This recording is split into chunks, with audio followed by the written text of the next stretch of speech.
Big Ben's got the snap. Roethlisberger back, getting chased. He got hit, knocked down. And the Browns are trying to strip the ball away. They didn't get it. Myles Garrett did it, Doug. Around the horn he came, rang the bell, and said, Happy Halloween. And sack number 8 on the season. In the shotgun, Mayfield takes the snap. Back on third down, up in the pocket. He's got to get out of there. Now he's got to throw across the middle. He got a man open. At the 30, he got the 40. It's Willis. 45-50. He's to the 45 to the 41-yard line. What a play by Mayfield and a catch and run by Willis.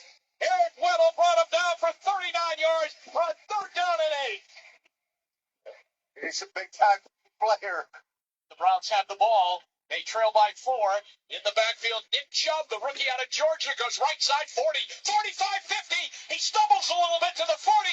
He's to the 30, 25, 20, 15, 10, 5. Touchdown! Nick Chubb! 63 yards! Well, there's some fresh legs. This is it. Here we go. 4th down and 10 at the 50-yard line. In the backfield, Booker will be the running back. On the left hip of Keenum. 2 receivers right, 2 left. Lacoste in motion. On 4th down, Keenum waits, takes the snap. He bobbles it, stumbles. He got hit. He got sacked. He got sacked. Peppers got him. He got him. Peppers got him. Pour a little pepper on it.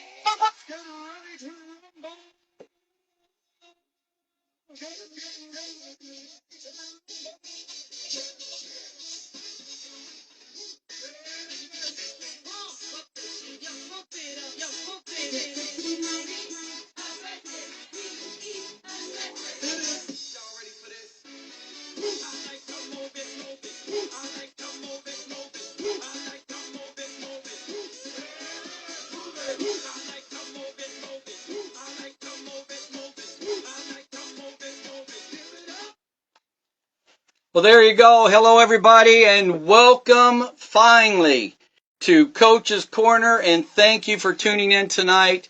If you're on here, let me know. Dan, I see you've sent me a message. I'm doing well. Thank you for tuning in tonight.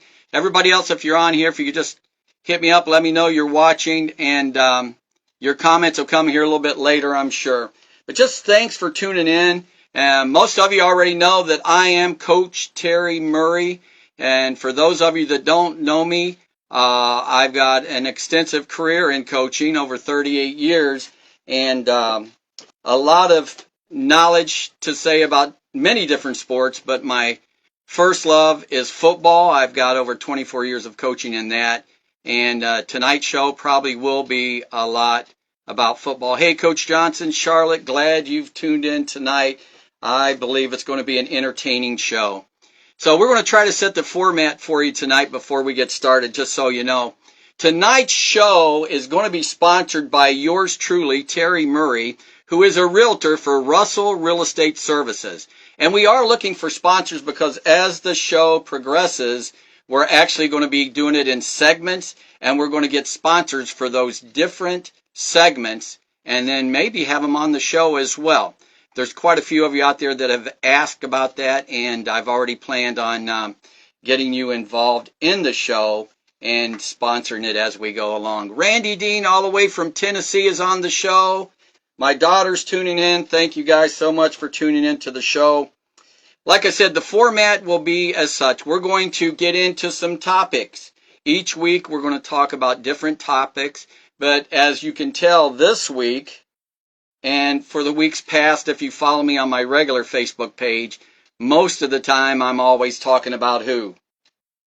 The Cleveland Browns. So tonight's episode, Dustin Wadnowski, is going to be all about our Cleveland Browns. Love them or hate them, they're still ours, and we got to live with them. But man, it's just not easy at times to live with the Cleveland Browns, right?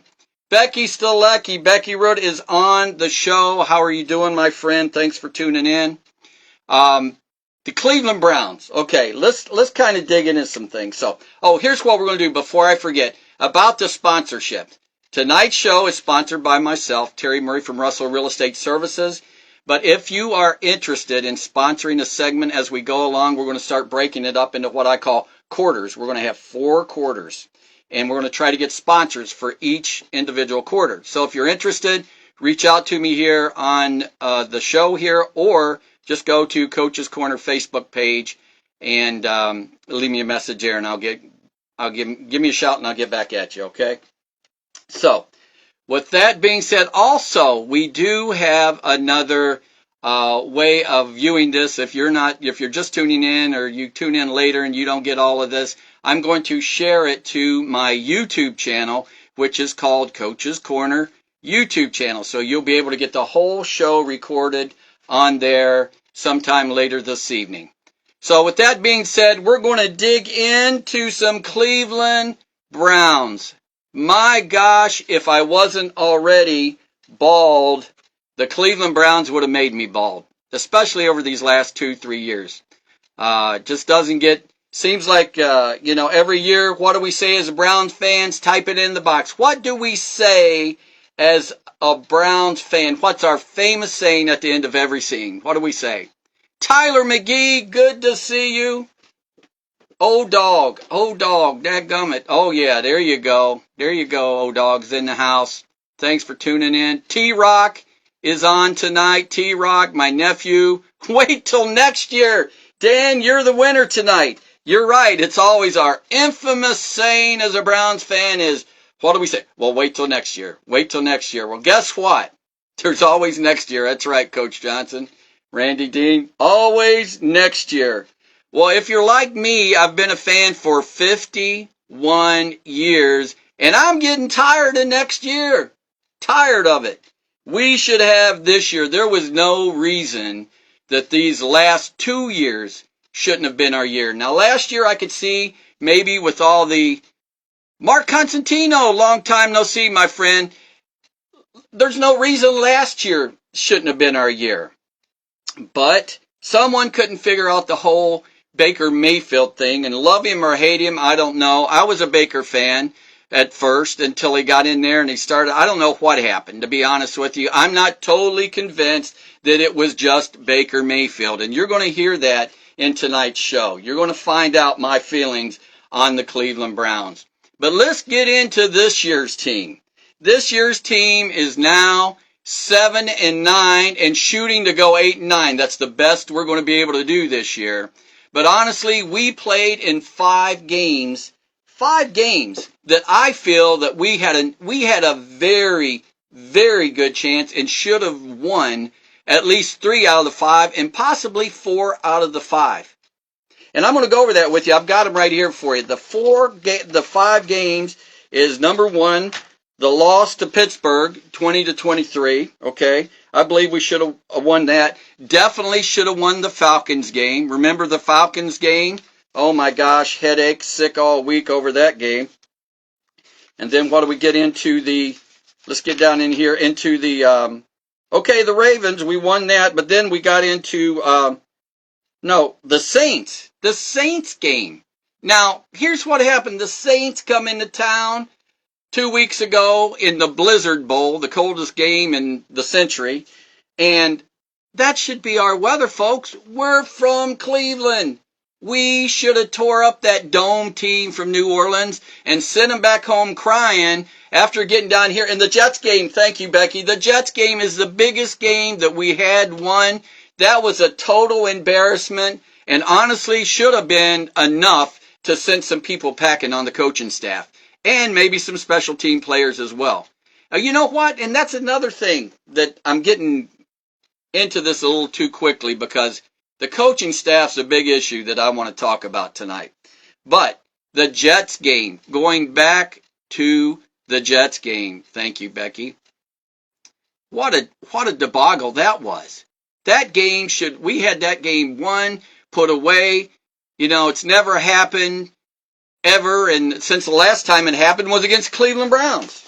So that was years ago, and then guess what? Here we are again, all these years later, and honestly, we were so worried about our backup quarterback, Jacoby coming in, and worried about he wasn't going to be able to run the team, and it was anything but that, folks. It was anything about, you know, anything but about our backup quarterback coming in Jacoby and running this team, because we saw for the time that he was in, I felt he did a pretty good job. But it was everything else, all other phases of the game that we were faltering in. Defensively, special teams, special teams, it just seems like I don't know how, and I like the coach, I've actually met him personally, but how he is still with this team, I really don't know. After all the mistakes that have happened, I don't get it. But then we go over to the defensive side of the ball. Now, defensively, we thought, okay, the defense is going to win us some games this year. Jacoby, if he can just put a few points on the board for us with Nick Chubb running the ball, which that's another topic we're going to talk about in a minute. With Nick Chubb in the backfield running the ball, him and Kareem Hunt in that offensive line, we got this, right? The defense just needs to hold us in the games. And I got to tell you, they did anything but. It was terrible. Once again, it was like the same old ugly monster kept rearing its head, then wide open passes, down the field, wide open, nobody covering them. It makes me sick to my stomach because I'm thinking to myself, how can this keep happening over and over and over? It's crazy. I don't get it. I don't get it. It just keeps happening over and over. And honestly, it's got to be the coaching. It's the coaching. Now the players, I'm not going to take all the blame off the players, but man, you can't tell me we couldn't have prepared better than we did defensively, knowing that one of our biggest, holes in the defense was the defensive tackle position, and we had every opportunity to go after some free agents and didn't do it. And then let's talk about maybe going after another defensive end to go with who I think is one of the most, if not the most, talented defensive player the Cleveland Browns have ever had in Myles Garrett. You want to talk about a number one draft choice really coming through for his team, that would be Myles Garrett, people. We need to get that man some help in here. We need to get another defensive end because I really don't expect to see our other defensive end here next year. With all his injuries, it's just, you never know when he's playing or he's not playing. They beat Pittsburgh on Thursday night by 12 points. Okay, sorry, did I say Pittsburgh? My bad. I'm talking about, so let's get back into the fork. Let's back it up here, Coach O. Thank you for keeping me honest. So we got the Jets, number one. We lost 31-30 in less than 2 minutes. They put 2 up on us and we lost the game 31-30 because we didn't know how to cover an onside kick. And then we go to the Falcons, okay? The Falcons, we lost 20-23. I believe we should have beat the Falcons. There's 2, okay? And then we go down to the Chargers here. The Chargers, we lost 30-28. So there's 3 games. Now think about this. 3 games, we lost by less than 6 points. 3 games. Now in those 3 games, okay, 3 games, I got to believe there was some coaching calls there. How many times did we see our head coach and offensive play caller, Kevin Stoneface Stefanski, actually go and call a play on 4th down to where we could have had 3 on the board and he'd go for it and we didn't get anything? Now, you're looking at a coach right here that will always say, take the points. Always take the points. We're in a league, folks, as you can see, and you saw it this year with our Cleveland Browns, that you have to take the points. There's no way that we can, just keep letting these points go by, especially before we get now say what you want about Deshaun Watson, okay? But the boy is going to be a quarterback for this team. Oh, they hope Becky's saying back on Myles. You're right, Becky. They do hold him on every play. There's no doubt. We're going to get back to that in a minute. But since Coach Oshansky brought it up about the 5 losses I was talking about, let's go back and address them, and then we'll flip back over to the defense. I know I'm jumping around a little bit. I'm just excited to talk about these knuckleheads tonight. So bear with me and we'll get into it. But on these 5 losses, the first 3 was by 6 points. And in those games, there was definitely a few coaching decisions that I feel that could have very easily changed the outcome of these games. So now that we're sitting here tonight, we're sitting here at 7-9, and if we beat the Pittsburgh Steelers next Sunday, we'll go 8-9. Now think about it. If we could have won 3 more of those games, which I believe we should have, the 3 out of the 5 that I mentioned, we should have very easily won those games, but we didn't. So now, if you tack on those 3 to the 9, what's that make us? 12 and what? 12-5. And that's a playoff berth right there. So for everyone that says, well, we really weren't planning on going to the playoffs and things like that, I think they're just making excuses for themselves right now, because I'm going to tell you right now, you better believe that those games were very easily winnable, and everyone in the league, all the announcers that were on TV as we played, they were all talking about how that was the easy part of our schedule, was the first five games, and I would agree to that. So 3 out of those games, if we could have just pulled those off, we're talking playoffs tonight. Then all of a sudden, old Coach Murray here isn't so angry in his first show that the Browns aren't going to be in the playoffs, because I believe we'd be in the playoffs right now. But when we get right down to it, guys, and I do believe this, it's a matter of coaching. Coaching has the final say on the play calls, the final way we actually prepare for these teams, which we've seen over the years. Dan Pack, absolutely. Over the years, it says coaching advantage. Well, you're right. Not too many times do we have a coaching advantage. Up until like a few games ago, I can't even say that I seen them make changes in going in at halftime, that where they come out in the second half, that I saw something different, or a different team running different plays that helped put them in a situation to win, until yesterday. Yesterday was the first time that I think they went in at halftime and made some changes and come out in the second half and really did a job and did a number on the Washington Redskins.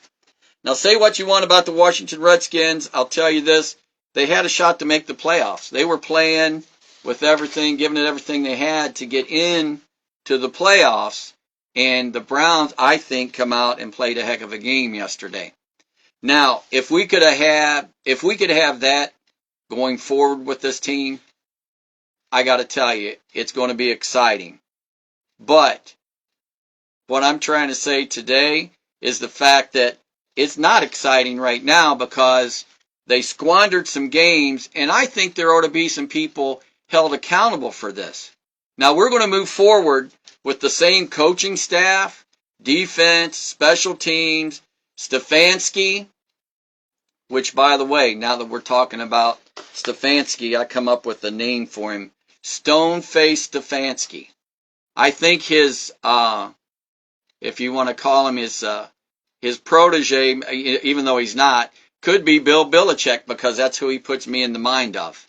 He never smiles, just looks on the sideline, never shows any emotion. And I feel like this is a game of emotion. Gosh, we're playing football, for crying out loud.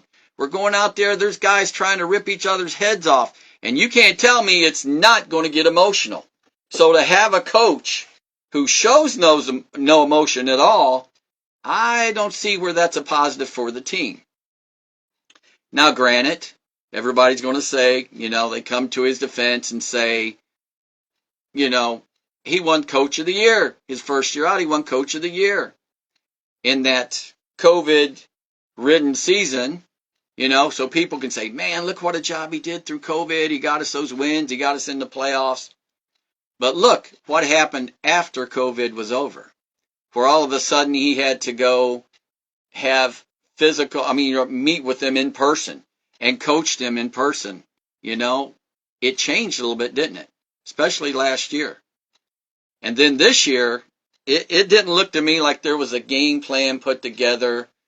Very seldom did it ever look to me like they had a game plan put together to where they're like, we had this team's number. Other than maybe the Cincinnati Bengals, the first game we played them. It looks like, man, we had their number, Cincinnati. But then we end up losing to them in Cincinnati. But I'm going to say this. Stoneface Stefanski, that's my nickname for him. Stoneface himself, if he would get his nose out of that offensive play sheet and actually be a head coach and pay attention to what's going on special teams and pay attention on what's going on in defense instead of waiting. All of his comments all of his comments after in the post game always says, well, I really do need to do a better job at that. We need to get better at that. We've been listening to that for 3 years. 3 years. How long do we have to wait until he actually does get better? Because I got to tell you, I'm not seeing it. They can win a few games here and there, enough to just keep us hanging on and thinking, oh, well, we won this game. But I got to tell you guys, he's got to do, we're at the point right now, I'm not so sure he should even be asked back, but, to be totally honest, I don't think they're going to get rid of him. But I don't see how he is being a head coach, standing on the sideline, like he's just in that play sheet, looking at it constantly. Anytime they show him on Facebook, on TV, he's always in his play, always in that play sheet. Hey, Chris Longacre, yes, maybe he is too insecure to let somebody else call the plays. For crying out loud, the coach, the offensive play caller that he has, that is the offensive coordinator, he has 20-some years in the league as a coach. He's got the experience. He's done it before. And everybody likes to say, Stefanski's this offensive guru. Well, where's the guru when he's inside the 20? Where's that guru at in the red zone? Let me ask you that. Where's the red zone guru at? Because I'm not seeing it. You can have Nick Chubb run you from the 10-yard line. He will take the ball and take you all the way down to the other side of the field and get you inside the red zone. And what happens? Somebody tell me. I'm not going to say it because I don't want it to be just me. What happens when Nick Chubb runs them all the way down the field? They run the ball. He takes them down the field. He gets in the red zone. And then what happens? What happens to Nick Chubb? Someone tell me. If you can give me the answer to that, you'll be the winner tonight. And yes, Chris Longacre says Woods should be gone. We're going to get to Woods next year, buddy, if time allows us tonight. Yes, Dan, you're on the ball tonight. Where's Nick Chubb? He's on the sideline. Now here you've got this guy who is a stud, Becky. He's a stud. He runs us all the way down the field. We get inside, inside the 20-yard line. And what happens? They take him off the field and bring in Kareem Hunt. Now, I'm not going to crack on Kareem Hunt because I like Kareem Hunt, but I'm sorry. You got a beast of a running back. I think he's the best in the league. Besides Henry, it's him and Henry together, man. He is a beast. And at any second, any handoff, he can take that ball and he's gone because he's quick too. And they're not going to catch him. So what happens when we get inside the 20? They take him out and put him on the sideline. How's that for being an offensive guru, Stoneface? It's not too good in my book. Matter of fact, I don't think he ever brings him back in when they're inside the 20. Not too often. Unless they're down on the 1-yard line, and then he'll give him one shot at it, and if he don't get it, then he goes to something else. Okay, I might give him that, but when you're inside that 20-yard line, man, you would have to fight me to get Nick Chubb off the field. I would be like, You keep him on the field. I don't care how many carries he has or how many analytics you're looking at. You keep Nick Chubb on that field, and you're going to be a winner more times than not. I can tell you that right now. They need some split back, is absolutely right, Coach O. They need a split back with, I would like to see, and old John Landy and myself always say that we would like to see Nick Chubb, okay, and Hunt in the backfield together. Now that would be something, you see it every now and then, and usually when it's in there, it usually works because the other teams have a hard time covering both those backs. They don't know who's going to get the ball, and up until recently, Hunt was a force to be reckoned with. So I think he got hurt. I think he got hurt over a few things, like, they thought we were going to trade him and things like that, and it just hasn't been the same since. Honestly, I don't think he'll be back next year, which, in my opinion, might be for the best, because that way they might leave Nick Chubb on the field more often. Because now that you've got Deshaun Watson, in the backfield at quarterback, you've already got another running back. Which, by the way, did you see the man pushing off linemen? Now, they weren't linebackers trying to tackle him yesterday. They were linemen. And he was flooring them. He was pushing him off, fighting him off to the sideline. I like that. Now, I'm going to tell you, I like that. That showed some toughness and some grit. And I can't wait to next year to see what happens with old Deshaun Watson next year.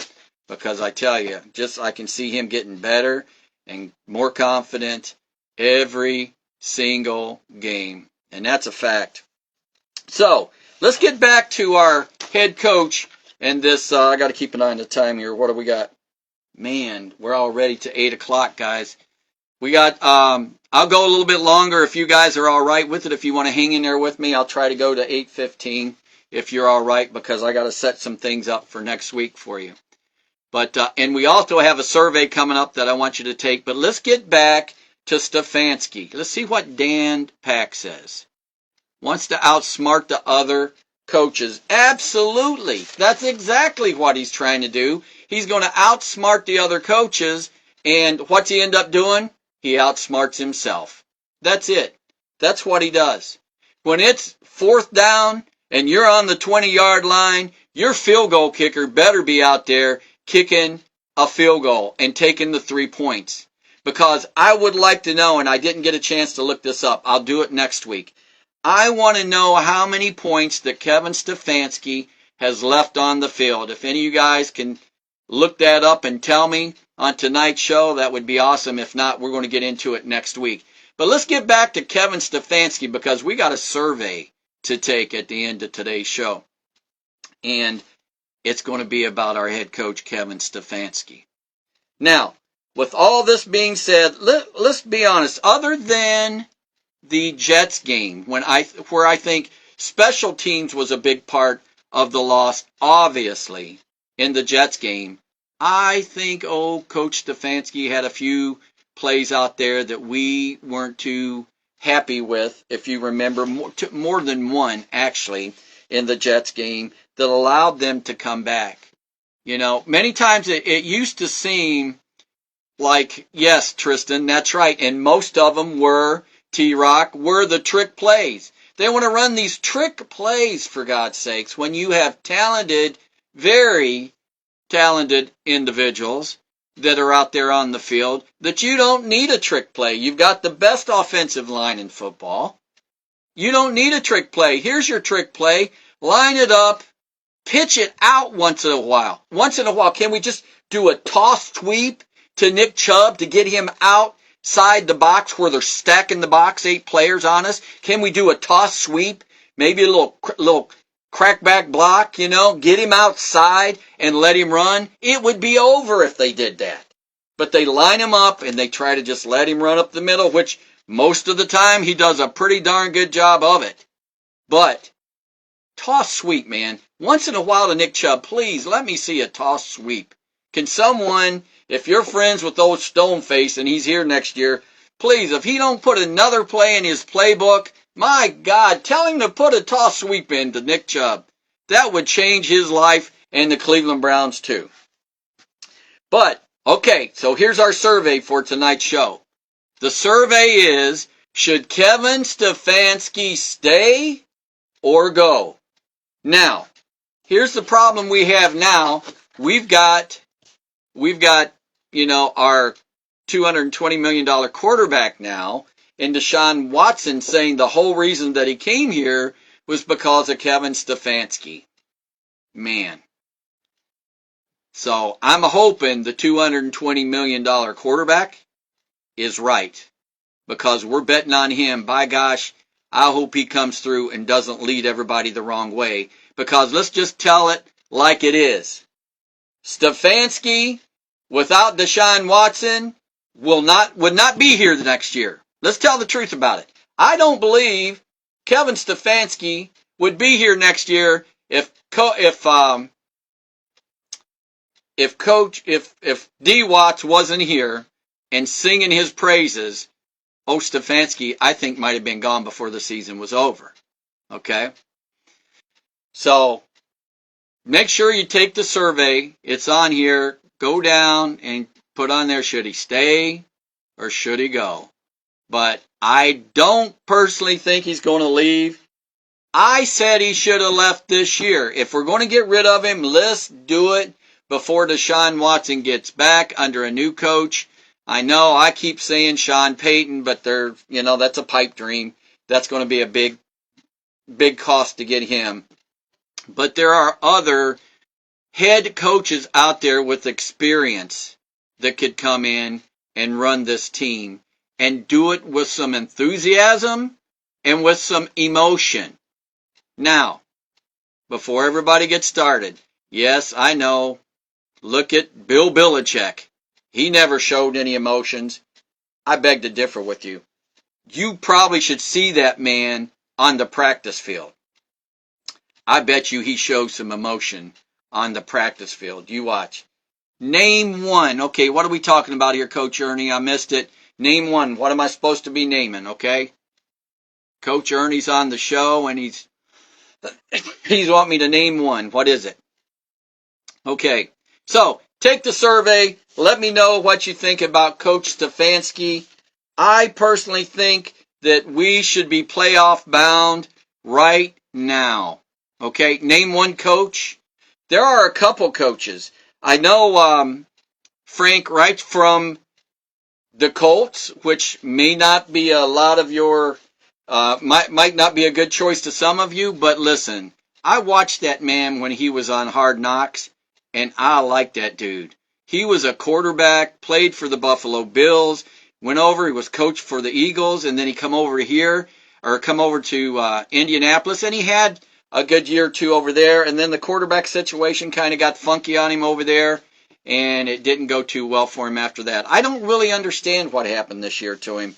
I really don't, but I can tell you this, after watching the man, I can tell you a lot about a coach by watching him the way he works inside the locker room, on the practice field, and then I got to watch him inside because of the Hard Knocks. The show actually takes you inside to the meetings and things like that, and I got to watch him, and I got to tell you, I liked his demeanor, I liked his enthusiasm, and I do think that he would make a good coach for the Cleveland Browns, although I don't think it's going to happen, to tell you the truth. Stefanski, it says, defense, special teams, coach replace. Yes, I agree, absolutely. Defensive, special teams for sure. If we don't see some changes,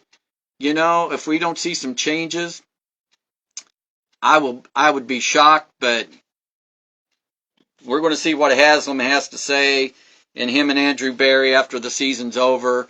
I think we should have a new special teams coach. I think we need a new wide receivers coach. I think we need a new defensive coach, which we're going to save that for next week because we're running out of time. But we need some new coaches in different spots. I don't think we're going to see Stefanski leave, but let me know your thoughts down there. What are we saying? Frank, Coach Johnson, we lost Yes, dropped a lot of passes, Coach. I got to agree with you. You know, what's the golden rule, Coach Stefanski? Tell everybody watching.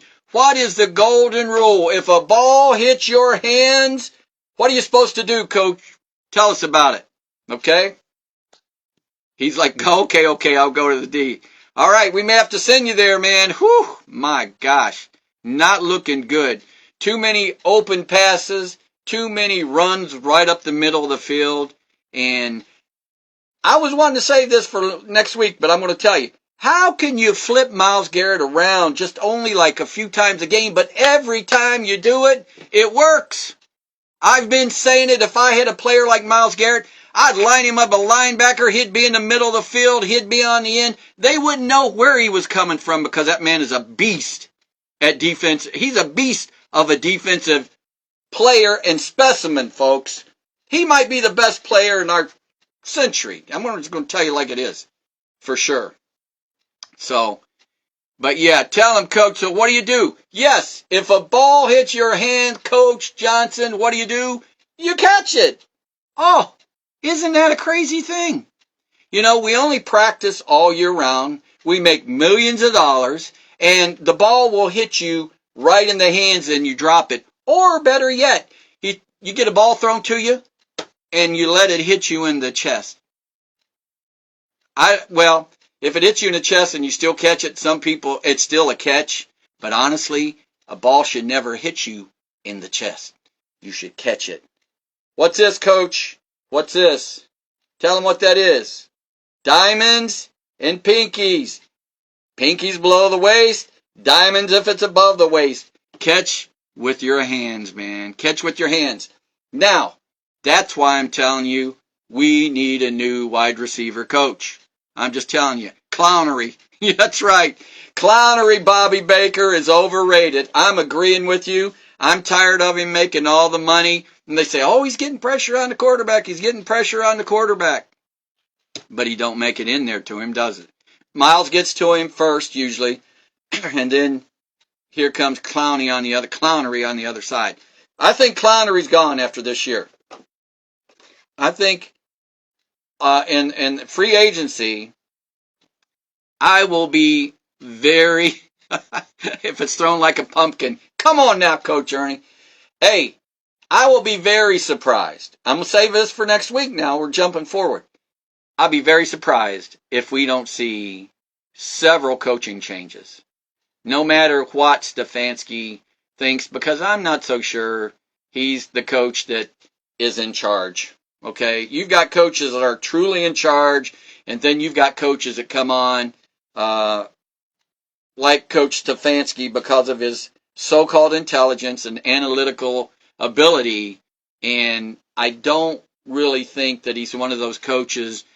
At least we don't see it. The reporters never, or the cameras never show it. Him going over to the sideline and getting on somebody or firing them up or running out on the field. You know, we got to show some emotion. Football is a game of emotion. And you're right, Coach Johnson. If it hits your hands, you catch it. That's the golden rule, period. There's nothing else. That's it. You know? Mark Constantino making an hour show. What is it? My God. We might, well, we're going there. Okay? So here's the thing. I'll try to talk a little bit longer. So let's finish up on the offense because we got a lot of things to talk about. So 5 games, folks. 5 games that I think we should have won and could have won if we would have just won 3 of those games. But the big reason we didn't win those games was from special teams and defense. From a defense that we were told was going to be a top 5 defense. Top 5. Now, I'm not going to give you stats. I'm going to make you tune in the next week. We were far, far from a top 5 defense. And when I show you the stats and where we rank amongst other teams in the NFL, you're going to be sick to your stomach. And you're going to see why I'm so fired up tonight over these Cleveland Browns. Driving me crazy. Yes, game comes on at 8:30. We'll be done by 8:30, Coach Johnson. We'll be done.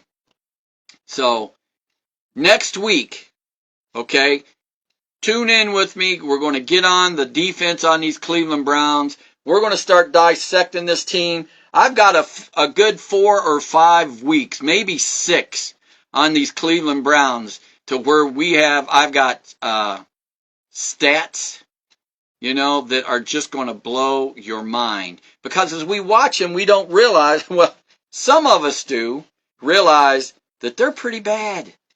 So when they come out and they play a decent game, we're like, oh boy, they played a great game. Because, yesterday, I thought they played a real good game on defense. They were hitting hard. They were showing some emotion.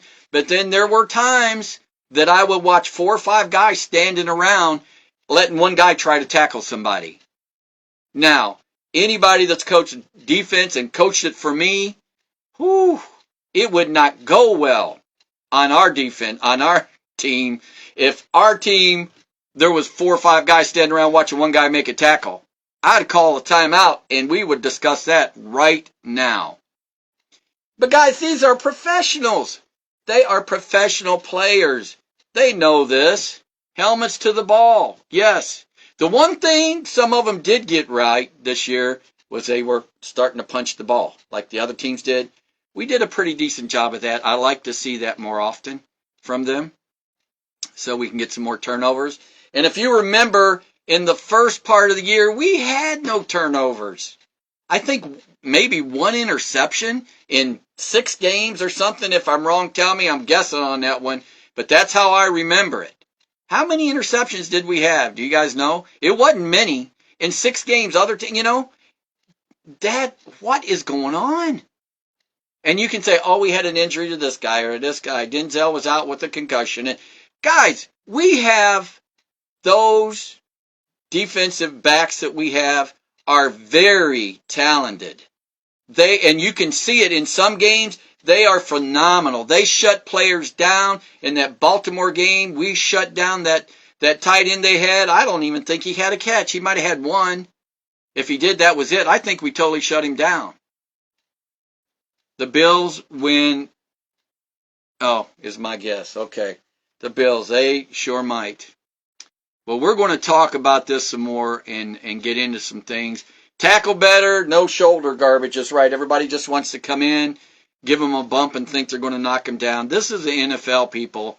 They're getting paid millions of dollars to run that ball with reckless abandonment. They're getting out there. They're going to run some people over. So you better wrap those legs up and get them down. So you got me over on the defense now. See, I was trying to stick to these 5 games and give you my final opinion here of our Browns offense and the Browns whole season, just the whole season. We're going to get into the offense in a different episode, and I'm going to give you some stats on them too.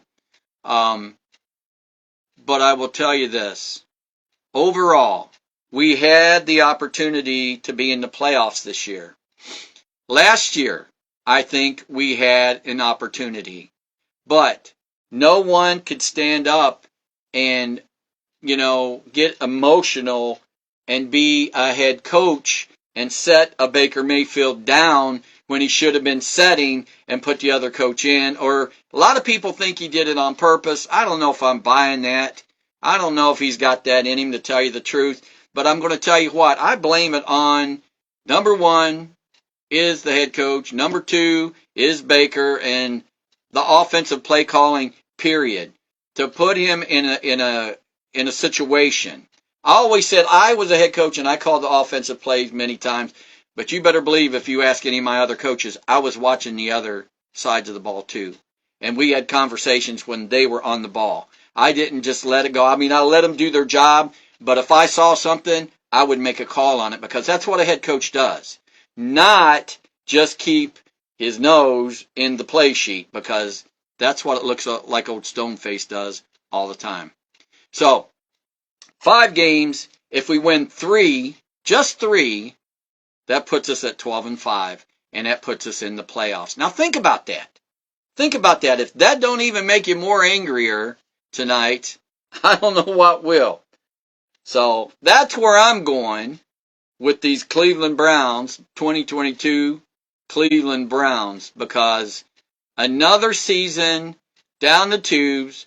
Wait till next year. We have no first-round draft choices because we have mortgaged the franchise on our quarterback here, which, in my opinion, I think could be worth it. The boy is all that. He's got an arm, he can run, and he has a mind. He has a football mind, which many people in his situation don't have. That's why they come and go in this league. So I should be a walk-on coach. Mark Constantino, I wish I could be a walk-on coach. Give me one game. One game. Let me get some coaches together and let's go out there and give me one game. What? Hey, it ain't like they haven't lost them before. So it's a one-dimensional view. No, we haven't mortgaged the team. Okay. All right. Well, I think you got all those first-round picks. You won't be saying that, Coach, when the draft comes around next year. And we have no picks in the first round. And we don't have many picks as it is. So we're going to have to be going the way of free agency. And we've got some issues to absolutely that we have to confront because there's some people's contracts that are up and people that we definitely don't want to lose. So because of the salary and the salary cap, we're really going to find out who Andrew Berry is. We're going to find out who Haslam is as an owner. And we're going to find out a little bit about Kevin Stefanski and see what goes on. Because I've got a sneaky suspicion that there's going to be some changes on the offensive side of the ball. But let's see what happens. Let's see what happens. So with that being said, we're looking at about 8:17. Monday Night Football's coming on, so everybody's wanting to get off here and get onto that, and I understand. But do me a favor, don't forget, take the survey about Kevin Stefanski. Let me know what you think. And I totally forgot to ask you to share this. You should share this with your friends before I get off here. If you think I did a good job and you're going to tune in next week and you want to have some fun, this is only the Cleveland Browns. Can you imagine once we get in to the swing of things and we start talking about other teams and our beloved Cleveland sports teams in this town, Northeast Ohio, we are going to have some fun. And I want you all to be a part of it. Mark, it's so good to see you on here. God bless you too, my friend. God bless all of you for tuning in tonight. Like I said, share it with your friends. Take the survey. Leave your comments. And be thinking next week as we get ready to get into this defensive side of the ball.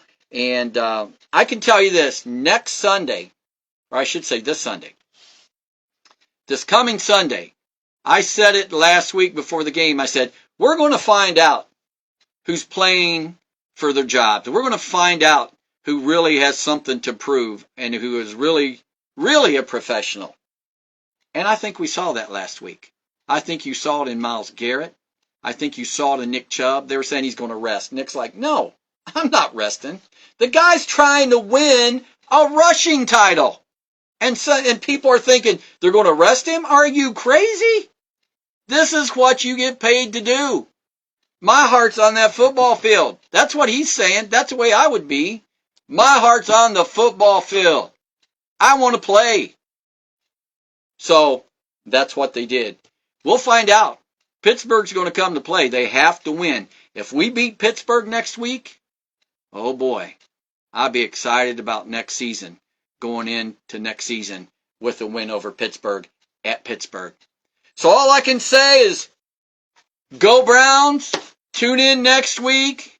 God bless you. I appreciate you guys. Tell a friend about our show. Get them to come on next week. And don't forget to take the survey. We'll see you soon.